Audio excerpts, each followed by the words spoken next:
সুদীপ দা, আপনি লোকসভার দলনেতা, রচনা ব্যানার্জি নতুন এমপি হয়ে এসেছেন লোকসভায়।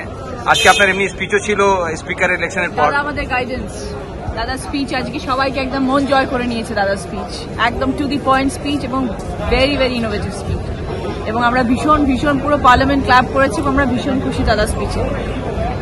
দাদা as expected, the most senior leader, so as expected. কি ধরনের গাইডেন্স এক্সপেক্ট করবেন? সবসময় মাথার উপর হাত না থাকলে হয় কখন? আমরা তো সব নতুন মানুষ, দাদাদের ছায়ায় আমরা চলছি। সুদীপ দা, আপনি কি বলবেন? রচনা মায় জিতে এসেই পার্লামেন্টে প্রথম দেখাতেই বলেছে, দাদা তোমরা সিনিয়র মানুষ, অনেক অভিজ্ঞ, আমাদেরকে শেখাতে হবে, আমি শিখতেও আগ্রহী।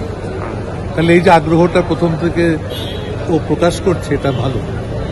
এবং প্রথম বাড়ি পার্লামেন্টে এসে যারা এই ধরনের পারফর্ম করার চেষ্টা করে, আমি বলি তাদের সাফল্য আসবেই। নিজেকে কতটা নিজে তৈরি করতে পারবো তার নিজের অধ্যাবসায়ের ওপর ডিপেন্ড করে। অনেকে বলেছে পরে আর আসেনি।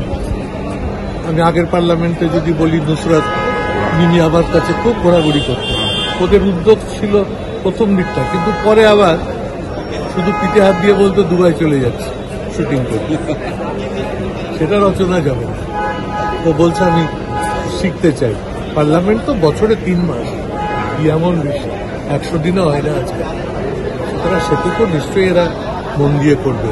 অনেকে জিতে এসেছে, প্রত্যেকে বলবো যে ভালোভাবে পার্লামেন্টেরিয়ান হবার চেষ্টা করে, সারা দেশের মানুষের কাছে নিজেদেরকে প্রতিষ্ঠিত করার চেষ্টা করে। আপনি কি বলবেন যেটা সুদীপদা বললো, কি গতবার দুজন অ্যাক্ট্রেস এসেছিলেন, কিন্তু 100% আমার ইচ্ছে আছে ভালোভাবে কাজ করার এবং কাজ করতে। সবথেকে বড় কথা, আমাকে হুগলি জেলা যে বিশ্বাস নেই, যে আস্থা রেখে আমার ভোট দিয়েছেন, তাদের প্রতি আমার দায়বদ্ধতা আছে এবং ভালো কাজ করার আছে এবং তাদের পাশে দাঁড়ানোর আছে। তো লড়াই তো করতে হবে, যুদ্ধ শুরু হয়েছে, দেখা যাক, আশা করি জয় হবে।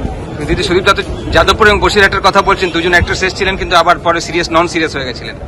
সেটা আমি সে ব্যাপারে আমি এই মুহূর্তে কিছু বলতে পারবো না। আমি আমারটা বলতে পারবো, দাদা অনেক সিনিয়র, দাদা অনেক বেশি অভিজ্ঞতা সম্পন্ন মানুষ, দাদা অনেক বেশি দেখেছেন। আমি তো এত কিছু দেখিনি, আমি নতুন এসেছি। আমি শুধু এখন আমার লক্ষ্য একটাই, যে আমার ভালো কাজ করতে হবে।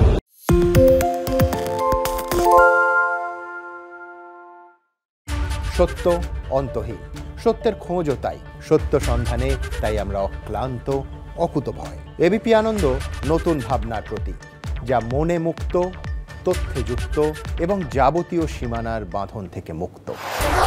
সীমা না শব্দটির মধ্যে লুকিয়ে আছে মানা শব্দটি, যেন চোখ রাঙানি এক অদৃশ্য বেড়াজাল, যা আটকে রাখে আমাদের এক ছোট্ট গণ্ডির মধ্যে।